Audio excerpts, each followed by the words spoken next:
2026 നിയമസഭാ തെരഞ്ഞെടുപ്പിന് മുൻപ് കേരളം സാക്ഷ്യം വഹിക്കാനിരിക്കുന്ന അതിവാശിയേറിയ ഒരു ഉപതെരഞ്ഞെടുപ്പാണ് നിലമ്പൂർ ഉപതെരഞ്ഞെടുപ്പ്.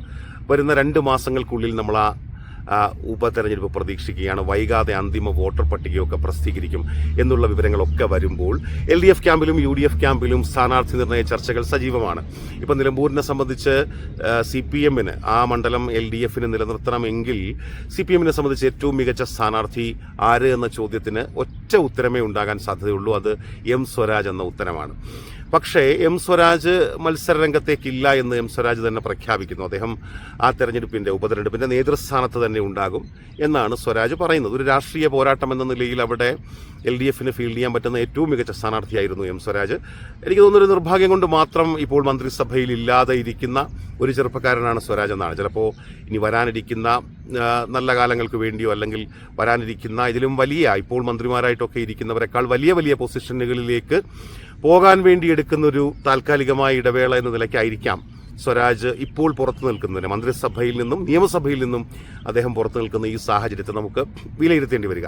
ഏതായാലും സ്വരാജായിരുന്നു നിലമ്പൂരിനെ സംബന്ധിച്ച് അവിടുത്തെ ഏറ്റവും മികച്ച LDF സ്ഥാനാർത്ഥിയായി LDF-ന് പ്രഖ്യാപിക്കാൻ കഴിയുമായിരുന്ന, അവതരിപ്പിക്കാൻ കഴിയുമായിരുന്ന സ്ഥാനാർത്ഥി. മലപ്പുറം ജില്ലക്കാരൻ കൂടിയാണ് സ്വരാജ്.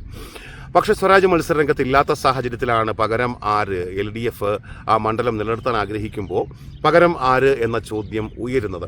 ഇപ്പം നമുക്ക് ലഭിക്കുന്ന വിവരങ്ങൾ പ്രകാരം ഈ PV അൻവറിനെ ഒരു സ്വതന്ത്ര സ്ഥാനാർത്ഥിയായിട്ട് അവിടെ അവതരിപ്പിച്ചതുപോലെ മറ്റ് ഒരു സ്വതന്ത്രൻ അവിടുത്തെ ഈ പലതരത്തിൽ നമ്മൾ ഈ പ്രമുഖൻ എന്നൊക്കെ പറയുമല്ലോ പൊതുവെ, ആ നിലയ്ക്ക് അത്യാവശ്യം സാമ്പത്തികമായും സാമൂഹികമായും ഒക്കെ മുന്നാക്കം നിൽക്കുന്ന ഏതെങ്കിലും ഒരു സ്വതന്ത്രനെ അവതരിപ്പിക്കാൻ പറ്റുമോ എന്നുള്ള ചർച്ചകളൊക്കെ LDF ഇതിനകം നടത്തി, പലരുമായും കൂടിയാലോചനകൾ നടത്തിയെന്നുള്ള വിവരങ്ങളൊക്കെ ലഭിക്കുന്നുണ്ട്. പക്ഷേ അത് ഏതെങ്കിലും തരത്തിലൊരു തീരുമാനത്തിലേക്ക് ഇതുവരെ വന്നിട്ടില്ല. വീണ്ടും സ്വതന്ത്രനെ പരീക്ഷിക്കുന്നത് കൊണ്ട് പ്രശ്നമില്ല, അല്ലെങ്കിൽ വീണ്ടും സ്വതന്ത്രനെ പരീക്ഷിക്കുന്നതിൽ വലിയ അപാകതയൊന്നും ഇല്ല. PV അൻവർ മറുകണ്ഠം ചാടിപ്പോയത് കൊണ്ടോ ചതിച്ചത് കൊണ്ടോ അങ്ങനെ ഒരു സാധ്യതയെ പൂർണ്ണമായും തള്ളിക്കളയുന്നില്ല എന്ന് M സ്വരാജ് തന്നെ പറഞ്ഞിട്ടുമുണ്ട്. ഇവിടെയാണ് LDF ഈ വാശിയേറിയ ഉപതെരഞ്ഞെടുപ്പിൽ, വാശിയേറിയ എന്ന് പറയുമ്പോൾ നമ്മൾ എല്ലാ തെരഞ്ഞെടുപ്പുകളെക്കുറിച്ചും വാശിയേറിയതെന്ന് പറയാറുണ്ട്. പക്ഷേ ഈ 2026 നിയമസഭാ തെരഞ്ഞെടുപ്പിന് മുൻപ് ഉള്ള ഒരു ഉപതെരഞ്ഞെടുപ്പ് എന്ന നിലയിലും LDF-ന്റെ സിറ്റിംഗ് സീറ്റായിരുന്ന ഒരു മണ്ഡലത്തിൽ നിന്ന് അവിടുത്തെ MLA രാജിവെച്ച് മറുകണ്ഠം ചാടിപ്പോയ ഒരു സാഹചര്യത്തിലുമൊക്കെയാണ് LDF-നെ സംബന്ധിച്ച് ഒരു പ്രസ്റ്റീജിയസ് സീറ്റായി മാറുന്നത്. അവിടെ ഏറ്റവും മികച്ച ഒരു സ്ഥാനാർത്ഥിയെ അവതരിപ്പിക്കാൻ LDF ശ്രമിക്കുമ്പോൾ ചില പേരുകൾ, പരിഗണനയിലുള്ള ചില പേരുകളിലൂടെ നമ്മൾ കടന്നു പോവുകയാണ്. അതിലൊന്ന് നിലമ്പൂർ മുനിസിപ്പൽ ചെയർപേഴ്സന്റെ പേരാണ് മാട്ടുമ്മൽ സലീം. മാട്ടുമ്മൽ സലീമിന്റെ പേര് ഇതിനകം തന്നെ പല തരത്തിൽ ഈ തെരഞ്ഞെടുപ്പ് മുഖത്തേക്ക്, മത്സര മുഖത്തേക്ക് എന്തുകൊണ്ടും LDF-ന്റെ മികച്ച സ്ഥാനാർത്ഥിയായി LDF-ന് അവതരിപ്പിക്കാൻ പറ്റുന്ന ഒരു സ്ഥാനാർത്ഥിയാണ് എന്ന നിലയിൽ നിലമ്പൂർ മുനിസിപ്പൽ ചെയർപേഴ്സൺ മാട്ടുമ്മൽ സലീമിന്റെ പേര് സജീവമായി LDF CPM പരിഗണിക്കുന്നു എന്നുള്ള സൂചനകളുണ്ട്. അല്ലെങ്കിൽ സാധ്യതാ പട്ടികയിൽ ഈ ചർച്ച ചെയ്യപ്പെടുന്ന പേരുകളുടെ കൂട്ടത്തിൽ പ്രധാനപ്പെട്ട ഒരു പേര് മാട്ടുമ്മൽ സലീമിന്റെ പേരാണ്. രണ്ടാമത്തെ പേര് അഡ്വക്കേറ്റ് ഷെറോണ സാറ റോയ്. അവർ ജില്ലാ പഞ്ചായത്ത് മെമ്പറാണ്. നിലമ്പൂർ നിയമസഭാ മണ്ഡലവുമായി ബന്ധപ്പെട്ട് CPM-ന്റെ പ്രധാനപ്പെട്ട ഒരു മുഖമായി തന്നെ നിൽക്കുന്ന ഷെറോണ സാറ റോയ്. അവർ വഴിക്കടവ് ഡിവിഷനിൽ നിന്നുള്ള മെമ്പറാണ്, ജില്ലാ പഞ്ചായത്ത് മെമ്പറാണ്. അപ്പോൾ ഒരു വനിതാ മുഖത്തെ അവതരിപ്പിക്കാമെന്നുള്ള ഒരു നിലയിലേക്കൊക്കെ CPM ഒരു തീരുമാനമെടുത്താൽ CPM-ന്റെ സ്ഥാനാർത്ഥിയായിട്ട് ചിലപ്പോൾ ഷെറോണ സാറ റോയ് വരാനുള്ള സാധ്യതയുണ്ട് എന്ന നിലയിലുള്ള ചർച്ചകൾ അവിടെ നിന്ന് ഉയരുന്നുണ്ട്. അതേസമയം ഒരു യുവനേതാവിനെ സ്വാഭാവികമായും പരിഗണിക്കണം, യുവനേതാക്കൾക്ക് കൂടുതൽ പ്രാതിനിധ്യം കൊടുക്കണം എന്നൊക്കെയുള്ളത്, യുവാക്കൾക്ക് ഒരുപാട് പ്രാതിനിധ്യം കൊടുക്കുന്നൊരു പാർട്ടി കൂടിയായിട്ടാണ് CPM അങ്ങനെ പൊതുമണ്ഡലത്തിൽ, പൊതുസമൂഹത്തിൻ്റെ മുൻപിൽ ഇപ്പോൾ അങ്ങനെ നിൽക്കുന്നത്. അപ്പോൾ ആ നിലയ്ക്ക് DYFIയുടെ മലപ്പുറം ജില്ലാ പ്രസിഡന്റ് P ഷബീറിൻ്റെ പേരും സജീവ ചർച്ചയായിട്ട് ഇങ്ങനെ നിൽക്കുന്നു എന്നുള്ള വാർത്തകളാണ് ലഭിക്കുന്നത്. ഒരു യുവമുഖത്തെ അവതരിപ്പിച്ചുകൊണ്ട് ആ തെരഞ്ഞെടുപ്പ് രംഗത്ത് ഒരു രാഷ്ട്രീയ പോരാട്ടം കാഴ്ചവെക്കാനാണ് CPM ഉദ്ദേശിക്കുന്നതെങ്കിൽ P ഷബീറിൻ്റെ പേരിനും പ്രാമുഖ്യമുണ്ട്. P ഷബീറും ഈ ചർച്ചകളിൽ പ്രധാനപ്പെട്ട ഒരു സാധ്യതയായി ഇടം പിടിക്കുന്നു എന്നുള്ള സൂചനകൾ ലഭിക്കുന്നുണ്ട്.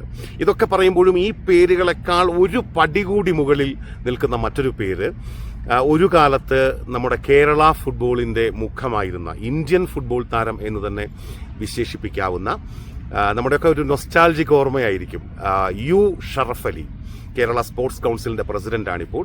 അദ്ദേഹം വർഷങ്ങൾ കേരള ടീമിന് വേണ്ടി സന്തോഷ് ട്രോഫി നേടിയ ടീമിൽ, പ്രത്യേകിച്ച് ഞങ്ങളുടെയൊക്കെ വളരെ കുട്ടിക്കാലത്ത് നമ്മളൊക്കെ ഫുട്ബോൾ കണ്ടു തുടങ്ങുന്ന സമയങ്ങളിൽ IM Vijayan, VP Sathyan, CV Pappachan, U Sharaf Ali, അങ്ങനെയായിരുന്നു ആ ഒരു പോക്ക്. കുരുകേഷ് മാത്യു ഒക്കെ ഉള്ള സമയമാണ്.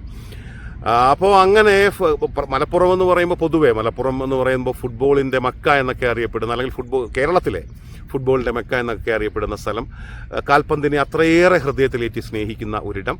അപ്പോൾ മലപ്പുറം ജില്ലക്കാരൻ കൂടിയാണ് U ഷറഫ് അലി. അപ്പോൾ അവിടെ നിന്നുള്ള ഒരു ഫുട്ബോൾ താരത്തെ, കേരളത്തിൻ്റെ അഭിമാനമായ, ഇന്ത്യയുടെ അഭിമാനമായ ഒരു ഫുട്ബോൾ താരത്തെ അവതരിപ്പിക്കാനുള്ള സാധ്യത കൂടുതലാണ് എന്ന നിലയിൽ ഉള്ള സൂചനകൾ അവിടെ നിന്ന് ലഭിക്കുന്നുണ്ട്.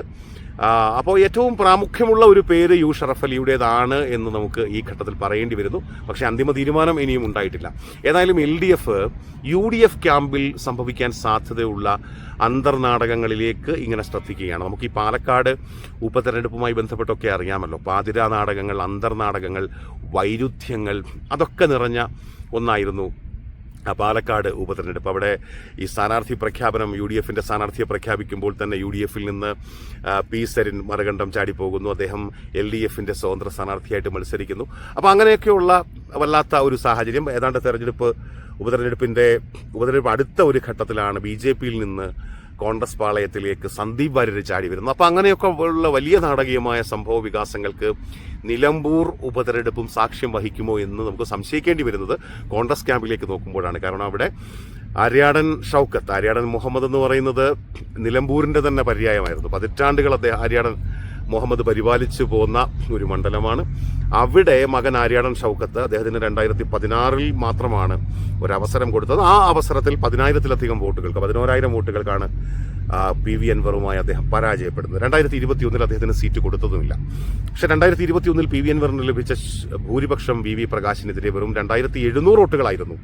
നിലവിൽ LDFന് അവിടെയുള്ള ലീഡ് എന്ന് പറയുന്നത് വെറും 2,700 വോട്ടുകളായിരുന്നു എന്നതും UDFൻ്റെ കണക്ക് കൂട്ടലുകൾ, അല്ലെങ്കിൽ അവരുടെ സാധ്യതകൾ, ആ വലിയ സാധ്യതയായിട്ട് അവർ അത് കാണുന്നുണ്ട്. അങ്ങനെ ഒരു മണ്ഡലം പിടിച്ചെടുത്തുകൊണ്ട് അവർക്ക് 2024-6 നിയമസഭാ തെരഞ്ഞെടുപ്പിലേക്ക് കൂടുതൽ കരുത്തോടെ ലാൻഡ് ചെയ്യാൻ കഴിയുമെന്ന്, അല്ലെങ്കിൽ അവർക്ക് അവരുടെ പടയെ നിരത്താൻ കഴിയുമെന്ന് ഒക്കെ അവർ പ്രതീക്ഷിക്കുന്നു.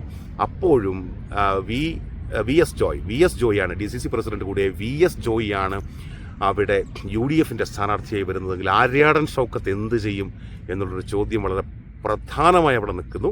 ആര്യാടനെ എങ്ങനെയാണ് നയിപ്പിക്കും? ആര്യാടന് ഏറ്റവും മികച്ച ഏത് പൊസിഷനാണ്, അല്ലെങ്കിൽ ഏത് നേതൃസ്ഥാനമാണ് നൽകാൻ പോകുന്നതെന്നൊക്കെയുള്ള ചർച്ചകളൊക്കെ പുരോഗമിക്കുന്നു. അപ്പോൾ അതൊക്കെ വളരെ സൂക്ഷ്മമായി നിരീക്ഷിച്ചുകൊണ്ടായിരിക്കും UDFൻ്റെ സ്ഥാനാർത്ഥി പ്രഖ്യാപനത്തിന് ശേഷമായിരിക്കും LDF അന്തിമമായി അവരുടെ ഒരു തീരുമാനത്തിലേക്ക് എത്തുക, LDF സ്ഥാനാർത്ഥിയെ പ്രഖ്യാപിക്കുക. ഏതായാലും ഈ ഉപതെരഞ്ഞെടുപ്പുമായി ബന്ധപ്പെട്ട്, നിലമ്പൂർ ഉപതെരഞ്ഞെടുപ്പുമായി ബന്ധപ്പെട്ട് അത് അത്യന്തം പിരിമുറുക്കം നിറഞ്ഞ, അത്യന്തം വാശിയേറിയ, അത്യന്തം സംഘർഷം എന്ന് പറയുമ്പോൾ ഈ നമ്മുടെയൊക്കെ മനസ്സുകളിൽ ഉണ്ടാകുന്ന വോട്ടർമാരുടെയും രാഷ്ട്രീയ പാർട്ടികളുടെയും മുന്നണികളുടെയും നേതാക്കളുടെയും ഒക്കെ മനസ്സിലുണ്ടാകുന്ന സംഘർഷമാണ് ഉദ്ദേശിച്ചത്. അപ്പോൾ അത്തരത്തിൽ അത്യന്തം സംഘർഷഭരിതവും നാടകീയവുമായ നിലമ്പൂർ ഉപതെരഞ്ഞെടുപ്പിൻ്റെ നാളുകൾ എണ്ണപ്പെടുകയാണ്.